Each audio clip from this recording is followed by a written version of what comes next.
let's cut across. Jignesh Mevani is speaking at the moment.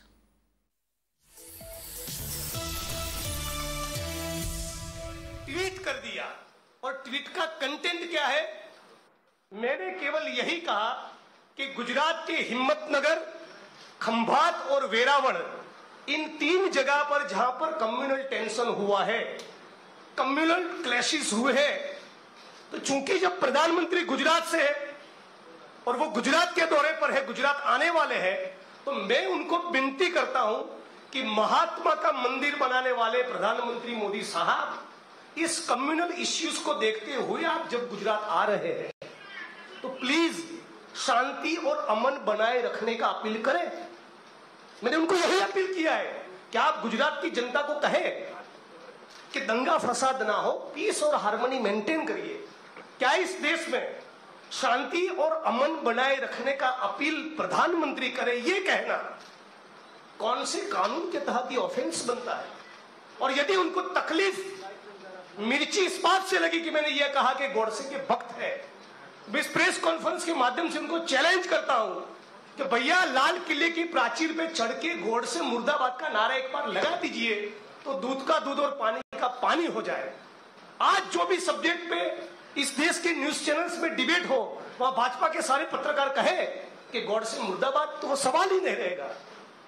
लेकिन आप शांति और अमन का अपील नहीं करना चाहते और 19 तारीख को मेरे खिलाफ एफआईआर होता है, मैं सिटिंग एमएलए हूं, अचानक पुलिस रातों रात 2500 किलोमीटर की दूरी तय करके आसाम से गुजरात आती है। 19 तारीख को एफआईआर हुआ, मुझे समझ नहीं आ रहा है उन्होंने कितने बजे फ्लाइट बुक करवाया।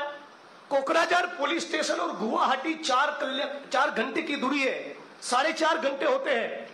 वहां से आप गुवाहाटी पहुंचते हो, गुवाहाटी से बेंगलोर का फ्लाइट, बेंगलोर से अहमदाबाद का फ्लाइट, अहमदाबाद से आप 140 किलोमीटर दूर वडगाम मेरा कॉन्स्टिट्यूंसी, वहां मुझे गिरफ्तार करने आए। मतलब कि कहीं ना कहीं एफआईआर करने से पहले आपके फ्लाइट के टिकट्स बुक हो चुके थे। It was a pre plan conspiracy to destroy me. और प्रायोरिटी सरकार की क्या है? गिरफ्तारी करके मुझे ले गए, तब मुझे बता नहीं रहे, उनको मालूम है कि मैं लॉयर हूं, लॉ मेकर हूं, मुझे बोल नहीं रहे कि कौन सा मुकदमा है, एफआईआर का कॉपी नहीं दे रहे, कौन सी सेक्शंस लगी वो नहीं बता रहे, मेरे परिवार से, मेरे माता पिता से बात करने की अनुमति नहीं, मेरे लॉयर से बात करने नहीं दिया। यहां तक कानून के धज्जियां उड़ाकर एक एमएलए का जो प्रोटोकॉल और प्रिविलेज होता है उसके तरफ पूरा ब्लैटेंट डिसरिगार्ड करते हुए गुजरात की विधानसभा के स्पीकर को भी पताया नहीं, उनको भी पताया नहीं, उनको भी जान नहीं थी, उनको भी पता नहीं था कि हमारे एक सिटिंग एमएलए को आसाम पुलिस गिरफ्तारी करने के लिए आई है।